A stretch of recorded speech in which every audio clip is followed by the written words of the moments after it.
Hello बच्चों, कैसे हो आप सब। आई होप कि आप सभी अच्छे होंगे। तो बच्चों, आज जो कॉन्सेप्ट हम लोग देखने वाले हैं वो है स्पेसिस कॉन्सेप्ट।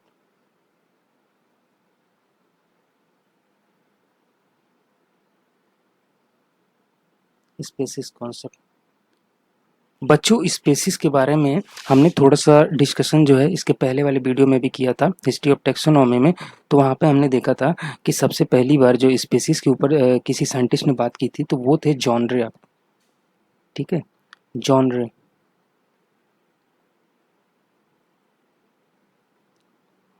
तो जॉनरे ने स्पेसिस के बारे में क्या कहा था, उन्होंने कहा था कि जो स्पेसिस होते हैं वो होते हैं ultimate unit of taxonomy.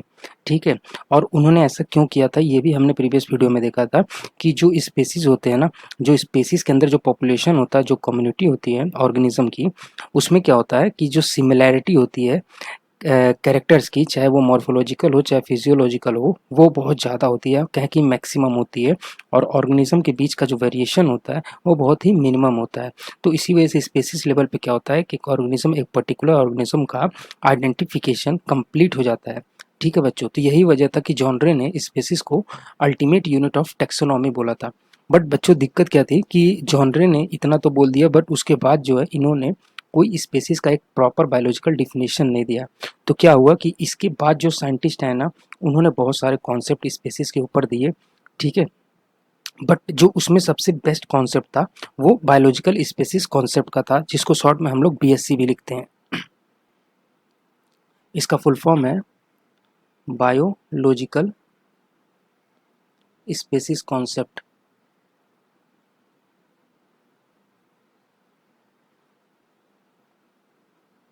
Spaces concept. बच्चों देखो, बीएससी के अंदर जो है दो साइंटिस्टों ने, ठीक है, दो साइंटिस्टों ने बीएससी के अंदर स्पेसिस का एक प्रॉपर डिफिनेशन देने का अटेम्प्ट किया।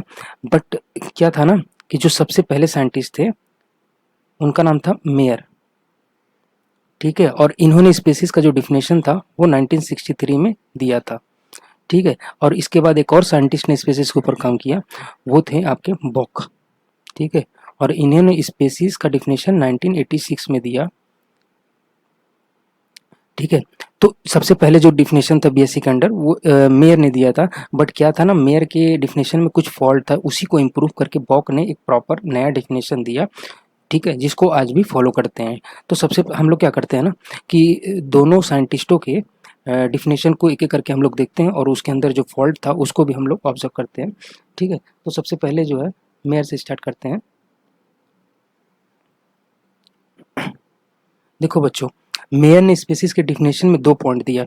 ठीक है, जो सबसे पहला पॉइंट था वो था कि स्पेसिस जो होते हैं ना वो पोटेंशियली इंटरब्रीडिंग पॉपुलेशन है। Potentially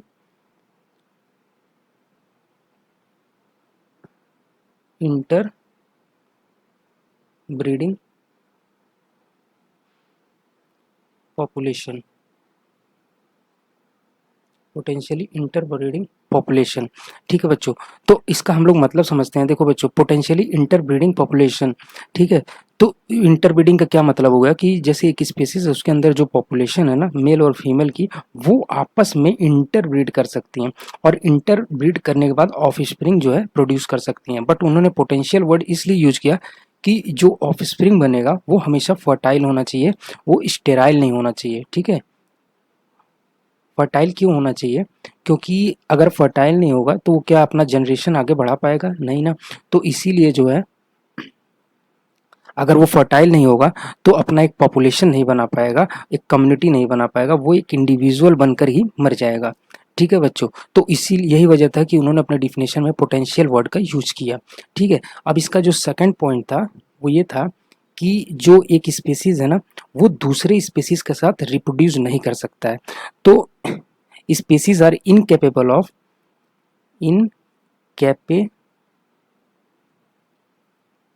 incapable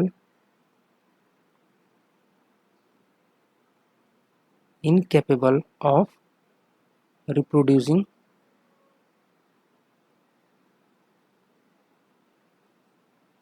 with other species।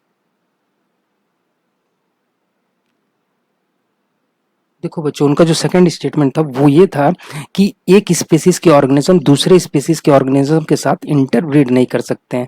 तो बच्चों ये जो सेकंड स्टेटमेंट था ना, उसमें कुछ फॉल्ट था। ठीक है, उसको हम लोग थोड़ा सा डिटेल में समझेंगे तो ही इसके बाद का जो बॉक का जो डिफिनेशन था वो हम लोग को प्रॉपरली समझ में आएगा। हम लोग देखते हैं कि सेकंड पॉइंट में इनकी क्या गलतियां थी। ठीक है, तो बच्चों देखो क्या होता है ना कि दो डिफरेंट स्पीशीज के जो ऑर्गेनिज्म है ना, वो आपस में इंटरब्रीड तो कर सकते हैं। ठीक है, वो आपस में इंटरब्रीड तो कर सकते हैं, मोस्ट रेयर कंडीशन में वो आपस में इंटरब्रीड कर सकते हैं। बट क्या होता है कि उनके अंदर जो ऑफस्प्रिंग पैदा होगा ना, वो हमेशा स्टेराइल होगा, हमेशा स्टेराइल होगा। और स्टेराइल होगा तो क्या होगा, वो अपना जनरेशन को आगे नहीं बढ़ा पाएगा, वो एक कम्युनिटी और पॉपुलेशन नहीं बना पाएगा। ठीक है बच्चों, तो ये जो इनका स्टेटमेंट था पूरी तरीके से, ठीक है, पूरी तरीके से करेक्ट नहीं था। ठीक, क्योंकि रेयर कंडीशन में जो है आपस में इंटरब्रीड कर लेते हैं दो स्पेसीज। ठीक है, बट जो ऑफ स्प्रिंग बनता है वो क्या होता है, फर्टाइल नहीं होता है, स्टेराइल होता है। तो बच्चों ऐसा हम लोग समझते हैं कि जो दो डिफरेंट स्पेसीज है आखिर उसमें स्टेराइल क्यों हो जाते हैं। ठीक है, क्यों उसमें फर्टाइल नहीं हो सकते हैं। तो बच्चों देखो क्या होता है ना कि दो डिफरेंट स्पेसीज के बीच में ना एक बैरियर मैकेनिज्म काम करता है। क्या काम करता है, बैरियर मैकेनिज्म। ठीक है, बैरियर मैकेनिज्म।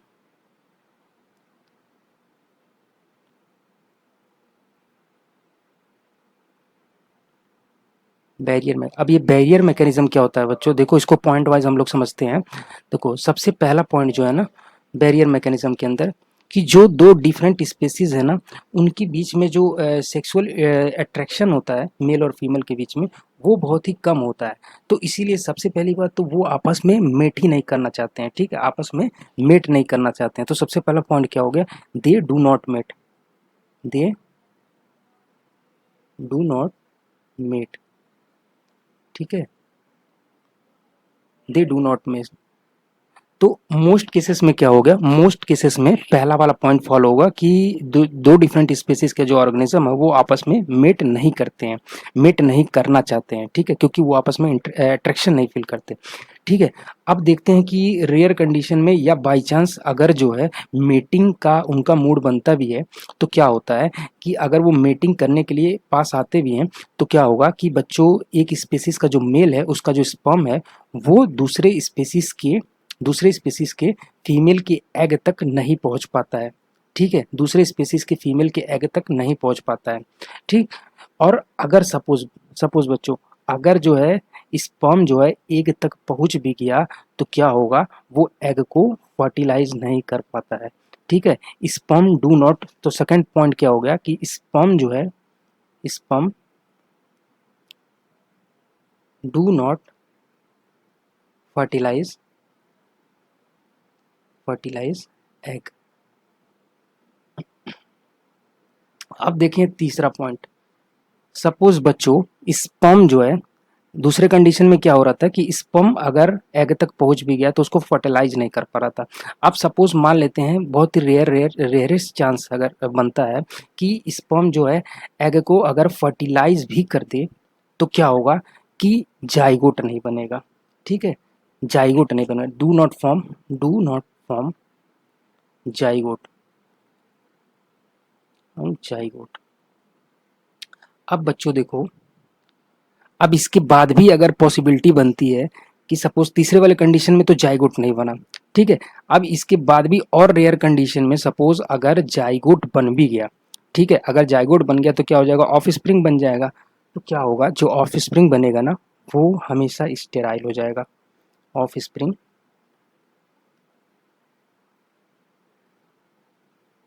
स्टेराइल हो जाएगा, स्टेराइल होगा। तो बच्चों आप लोग देख रहे हो कि दो स्पेसीज के बीच में बैरियर मैकेनिज्म किस तरीके से काम कर रहा है। तो अगर इतने सारे बैरियर को भी क्रॉस करने के बाद अगर ऑफस्प्रिंग बना ले रहा है, तो क्या हो जाएगा, ऑफस्प्रिंग जो है स्टेराइल हो जाएगा। तो स्टेराइल हो जाएगा तो वहीं उसका जो पॉपुलेशन खत्म। ठीक है, तो बच्चों यही वजह है कि दो स्पेसीज के बीच में जो है इंटरब्रीडिंग का अगर पॉसिबिलिटी बनती भी है, तो हम लोग ये कंप्लीटली नहीं कह सकते हैं कि इंटरब्रीडिंग नहीं होता है। इंटरब्रीडिंग बाई चांस हो भी जाता है, लेकिन होने का भी क्या फ़ायदा कि जो ऑफस्प्रिंग अगर बन भी जाए तो स्टेराइल हो जा रहा है। ठीक है बच्चों, तो यही वजह है। तो अब हम लोग जो है क्या सेकंड स्टेटमेंट में फॉल्ट को ऑब्जर्व कर सकते हैं, ठीक है, कि सेकंड स्टेटमेंट में उनकी क्या गलती थी, ठीक है, और कुछ हद तक जो है उनकी बात सही भी थी, बट जो है उनका जो कंप्लीट स्टेटमेंट था वो सही नहीं था। तो इसको जो सही करने के लिए जो सेकंड साइंटिस्ट आए जिनका नाम था बॉक, बॉक, ठीक है। अब बॉक ने जो अपना नया डिफिनेशन दिया उसमें जो पहला स्टेटमेंट था ना वो तो बिल्कुल सिमिलर था मेयर के ही, ठीक है। तो उन्होंने भी यही कहा कि जो स्पेसीज होते हैं ना वो पोटेंशियली इंटरब्रीडिंग पॉपुलेशन होता है, पोटेंशियली सॉरी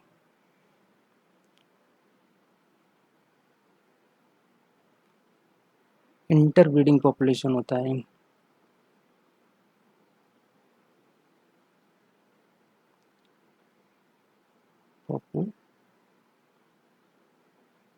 ठीक है। तो पहला जो स्टेटमेंट था वो बॉक का वो बिल्कुल सिमिलर था किसके, मेयर के, बट जो उनका सेकंड स्टेटमेंट था ना उसमें उन्होंने कहीं भी रिप्रोडक्शन की बात की ही नहीं। उन्होंने सिंपली डायरेक्टली जो है उन्होंने ये लिखा कि जो स्पेसीज होते हैं ना, एक स्पेसीज होते हैं वो दूसरे स्पेसीज के साथ जीन ट्रांसफर नहीं करते हैं, ठीक है। तो उन्होंने क्या लिखा सेकंड स्टेटमेंट में, स्पेसीज जो है incapable of transferring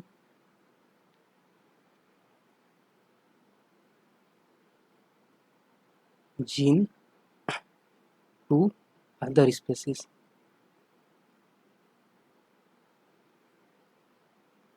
to another species.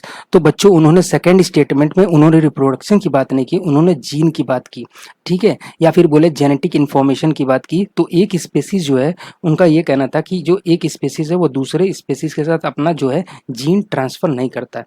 बच्चों अब इसको हम लोग थोड़ा सा जो है बैरियर मैकेनिज्म का हेल्प लेंगे और थोड़ा सा इसको डिफरेंट तरीके से समझने की कोशिश करेंगे। देखो बच्चों, जैसे सपोज अगर एक स्पेसीज है, ठीक है, जिसको हम लोग स्पेसीज वन बोल देते हैं, स्पेसीज वन, और दूसरा जो स्पेसीज है उसको स्पेसीज टू बोल देते हैं, टू, ठीक है बच्चों। तो क्या होता है ना कि इस स्पेसीज के अंदर जो ऑर्गेनिज्म, जो पॉपुलेशन है, जो कम्युनिटी है, हर एक ऑर्गेनिज्म के पास अपना एक जीन होगा, ठीक है, अपना एक जेनेटिक इन्फॉर्मेशन होगा जिससे वो बना होगा। तो बच्चों क्या होता है ना कि जब हम एक स्पेसीज के अंदर सारे ऑर्गेनिज्म की जेनेटिक इन्फॉर्मेशन को, ठीक है, एक साथ अगर हम लोग इकट्ठा कर लें, ठीक है, हम लोग टुगेदर अगर उसको प्लेस कर दें तो जो सारे जेनेटिक इन्फॉर्मेशन होते हैं टोटल ना एक स्पेसीज के अंदर, उसको हम लोग जेनेटिक पूल बोलते हैं, ठीक है, जेनेटिक पूल। तो सपोज मैंने इसको बोल दिया जेनेटिक पूल वन, ठीक है। तो जेनेटिक पूल वन किसका जेनेटिक इन्फॉर्मेशन स्टोर करेगा, स्पेसीज वन का, और स्पेसीज टू का जो टोटल जेनेटिक इन्फॉर्मेशन है उसको हम लोग बोल देते हैं जेनेटिक पूल टू, ठीक है बच्चों।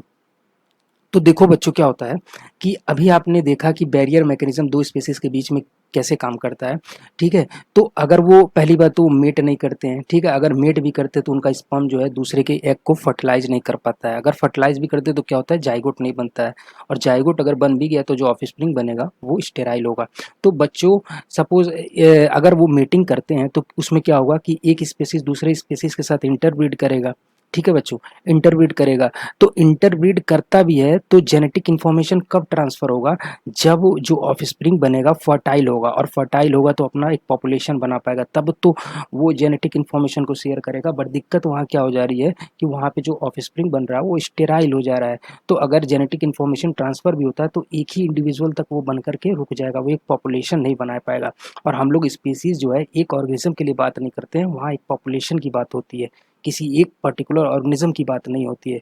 तो बच्चों यही वजह है कि जो जेनेटिक पूल है स्पेसीज वन का वो स्पेसीज टू तक ट्रांसफ़र नहीं हो सकता है। उसका मेन वजह समझ में आया ना बच्चों, क्योंकि ऑफस्प्रिंग अगर रेयर केस में बन भी गया तो स्टेराइल हो जाएगा, और जेनेटिक पूल टू जो है स्पेसीज वन तक नहीं पहुंच पाएगा, ठीक है बच्चों। तो आपको अब जो है बॉक का जो सेकंड स्टेटमेंट था वो बेटर समझ में आ गया होगा बच्चों, और स्पेसीज का जो कॉन्सेप्ट है वो भी काफ़ी अच्छे से समझ में आ गया होगा।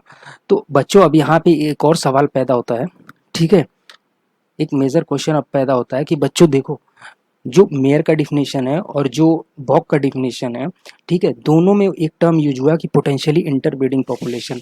अब बच्चों इंटरब्रीडिंग हमेशा जो इंटरब्रीडिंग होने के लिए मेल और फीमेल का होना कंपलसरी है, ठीक है। और अगर मेल और फीमेल दोनों आ गए तो इसका मतलब है सेक्सुअल रिप्रोडक्शन। अब बच्चों बात हम लोग करते हैं कि क्या सिर्फ स्पीसीज के अंदर सिर्फ सेक्सुअली रिप्रोड्यूसिंग ऑर्गेनिज्म आएंगे, तो ये सेक्सुअली रिप्रोड्यूसिंग ऑर्गेनिज्म कहाँ जाएंगे, ठीक है, क्योंकि डाइवर्सिटी के अंदर, बायोडाइवर्सिटी के अंदर तो दोनों टाइप के ऑर्गेनिज्म है, ठीक है। तो हमें जो है ये सेक्सुअली रिप्रोड्यूसिंग ऑर्गेनिज्म को भी कहीं ना कहीं तो प्लेस करना पड़ेगा स्पीसीज कॉन्सेप्ट के अंदर। तो बच्चों सबसे पहली जब जब इन्होंने डिफिनेशन दिया ना, उस वक्त कॉन्सेप्ट ये था कि जो ए सेक्सुअली रिप्रोड्यूसिंग ऑर्गेनिज्म उनके अंदर सेक्सुअल रिप्रोडक्शन तो हो नहीं रहा है, तो सेक्सुअल रिप्रोडक्शन नहीं हो रहा है तो वहाँ पे म्यूटेशन नहीं आ रहे होंगे, इवोल्यूशन नहीं हो रहा होगा, जेनेटिक इन्फॉर्मेशन में चेंजेस नहीं हो रहे होंगे। तो यही वजह थी कि उन लोगों ने ए सेक्सुअल रिप्रोड्यूसिंग ऑर्गेनिज्म को वहाँ पे नहीं रखा, ठीक है बच्चों। तो पहले हम लोग एक चीज़ समझते हैं कि सेक्सुअल रिप्रोडक्शन में एक्चुअली होता क्या है, क्यों वहाँ पे स्पीसीज का कॉन्सेप्ट आया है, फिर उसके बाद ए सेक्सुअल रिप्रोडक्शन को समझेंगे हम लोग। देखो बच्चों, मैंने प्रीवियस वीडियो में आप लोगों को बताया था कि स्पेशिएशन या फिर स्पीसीज का जो फॉर्मेशन होता है उसका जो सबसे मेन कारण होता है वो क्या होता है, इवोल्यूशन होता है, ठीक है, इवोल्यूशन होता है। और इवोल्यूशन में ऐसा क्या होता है जिसकी वजह से स्पीसीज का फॉर्मेशन होता है, म्यूटेशन, ठीक है, म्यूटेशन, म्यूटेशन। और म्यूटेशन में क्या हो रहा था कि एक ऑर्गेनिज्म का जेनेटिक इन्फॉर्मेशन जो है चेंज हो रहा था, ठीक है, जीन चेंजेस। मैं इसको सिंपली लिख देता हूँ कि जीन चेंजेस, ठीक है। देखो बच्चों, जीन चेंजेस, तो बच्चों क्या होता है ना, जो सेक्सुअली रिप्रोड्यूसिंग ऑर्गेनिज्म है, ठीक है, जब जीन चेंजेस होगा तो क्या होगा कि कई जनरेशन के बाद जीन अगर अगर ये उसके एंसिस्टर से जो है जीन अगर काफ़ी हद तक चेंज हो गया है तो वो क्या एक नया ऑर्गेनिज्म या नया स्पीसीज बना लेता है, ठीक है। तो जो सेक्सुअली रिप्रोड्यूसिंग ऑर्गेनिज्म है, ठीक है, जो सेक्सुअली रिप्रोड्यूसिंग ऑर्गेनिज्म है उनमें जीन चेंजेस का जो मेजर कारण होता है ना वो सेक्सुअल रिप्रोडक्शन ही होता है, क्योंकि वहाँ पे क्या है, मेल और फीमेल दोनों आपस में जीन जो ला रहे हैं वो रिकॉम्बिनेज होकर के एक नए टाइप का जीन बना देता है, ठीक है। इसके वजह से जो एंसिस्टर है या फिर बोले कि पेरेंट है उनसे जो है जो नया ऑफस्प्रिंग बन रहा है वो थोड़ा सा उसका जीन चेंजेस हो जाता है। बट स्पेसिस फॉर्मेशन के लिए क्या होता है ना, ये जो म्यूटेशन है या जीन चेंजेस है ना वो काफ़ी जनरेशन तक जो है सेम ऐसा ही प्रोसेस होता रहेगा, तब जाके एक नया स्पेसिस बनेगा। कहने का मतलब है कि बहुत ही टाइम टेकिंग प्रोसेस है स्पेसिएशन का, ठीक है बच्चों। तो यहाँ से हम लोग को एक चीज़ जो समझना है, ठीक है, जिसको हम लोग को पिक करना है वो ये है कि जीन चेंजेस जो है वही इंपॉर्टेंट है एक स्पीसीज के फॉर्मेशन के लिए। बट जो सेक्सुअली रिप्रोड्यूसिंग ऑर्गेनिज्म है वहाँ पे जीन चेंजेस का जो मेन कारण है वो है सेक्सुअल रिप्रोडक्शन। अब बच्चों हम लोग देखते हैं अभी तक तो ये था मेयर और बॉक के टाइम पे कि भाई ये सेक्सुअली रिप्रोड्यूसिंग ऑर्गेनिज्म जो है उनके अंदर सेक्सुअल रिप्रोडक्शन तो हो नहीं रहा है, तो इसका मतलब है जीन चेंजेस हो ही नहीं रहे होंगे, तो स्पेसीज का फॉर्मेशन का कॉन्सेप्ट ही नहीं है। बट बच्चों आगे चल के साइंटिस्टों ने रिसर्च के बाद या फिर बहुत सारे एविडेंस मिले उनको, ठीक है, उससे ये पता चला कि मैं दो कॉलम बना लेता हूँ, एक तो सेक्सुअली रिप्रोड्यूसिंग का और ए सेक्सुअल रिप्रोड्यूसिंग का बना लेता हूँ। सेक्सुअली रिप्रोड्यूसिंग ऑर्गेनिज्म जी and asexually reproducing.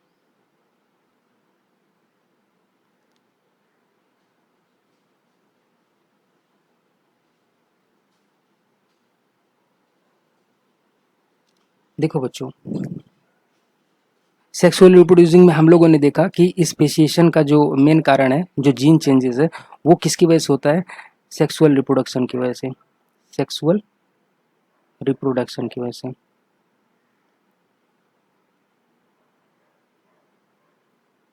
Sexual reproduction की वजह से।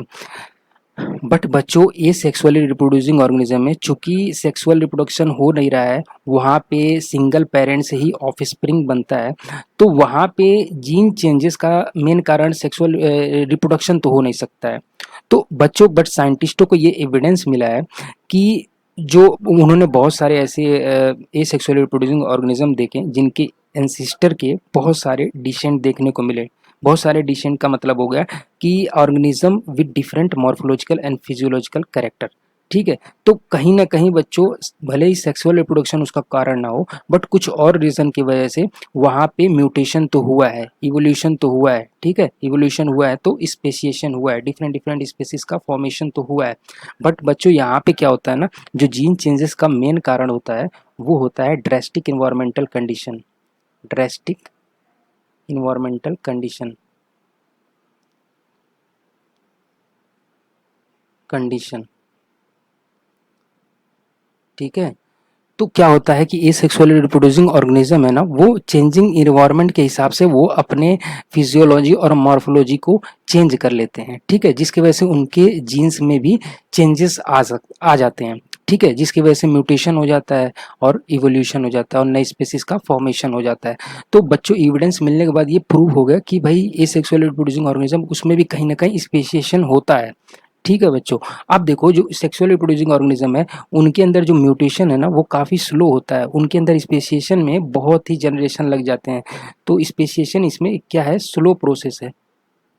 बट यहाँ पे ये सेक्सुअली रिप्रोड्यूसिंग ऑर्गेनिज्म है ना वो काफ़ी फास्टली जो है स्पेसिएशन करते हैं, मतलब इवोल्यूशन इसमें काफ़ी फास्ट होता है, उसमें बहुत जनरेशन का वेट नहीं करना पड़ता है। ठीक है बच्चों, तो बच्चों इतना हम लोगों ने समझने के बाद ये जान लिया कि हाँ ये सेक्सुअल रिप्रोडक्शन में भी स्पेसिस का फॉर्मेशन होता है। ठीक है बच्चों, बट काफ़ी फास्ट होता है, उतना ऑब्जर्वेबल नहीं होता है। ठीक है, बहुत ज़्यादा स्पेसिस का फॉर्मेशन हो जाता है वहाँ पे। ठीक है, तो इसलिए ऑब्जर्व कर पाना थोड़ा सा हार्ड होता है, ये अभी तक भी जो है एक पैराडॉक्स है, काफ़ी कंफ्यूजिंग और कंट्राडिक्टिंग है। ठीक है, इसको एक्सेप्ट कर पाना, बट साइंटिस्टों को चूंकि बहुत सारे एविडेंस मिले हैं, इसीलिए हम लोग ए सेक्सुअली रिप्रोड्यूसिंग ऑर्गेनिज्म को भी कहीं ना कहीं हमें स्पीसीज कॉन्सेप्ट के अंदर उसे प्लेस करना पड़ेगा। ठीक है, ताकि हम लोग सभी बायोडाइवर्सिटी के अंदर सभी ऑर्गेनिज्म को हम लोग इजीली स्टडी कर सकें। ठीक है बच्चों, तो बच्चों देखो, अब क्या होता है ना, अब जो है ये सेक्सुअली रिप्रोड्यूसिंग ऑर्गेनिज्म को क्या किया गया है कि डिफरेंट डिफरेंट कैटेगरी बनाई गई है स्पेसिस के अंदर ही। ठीक है, on the basis of different morphological and physiological character of A sexual reproducing organism, और उसके अंदर जो है ए सेक्सुअली रिप्रोड्यूसिंग ऑर्गेनिज्म को भी प्लेस कर दिया गया है। तो स्पेसिस के अंदर ही सब कैटेगरी बना करके ए सेक्सुअली रिप्रोड्यूसिंग ऑर्गेनिज्म को भी प्लेस कर दिया गया है। तो बच्चों यहाँ से आप लोगों को समझ में आ गया होगा कंप्लीट तरीके से कि स्पेसिस कॉन्सेप्ट के बारे में। ठीक है बच्चों, अब इसके आगे का जो पार्ट है वो हम लोग नेक्स्ट वीडियो में देखेंगे। थैंक यू बच्चों।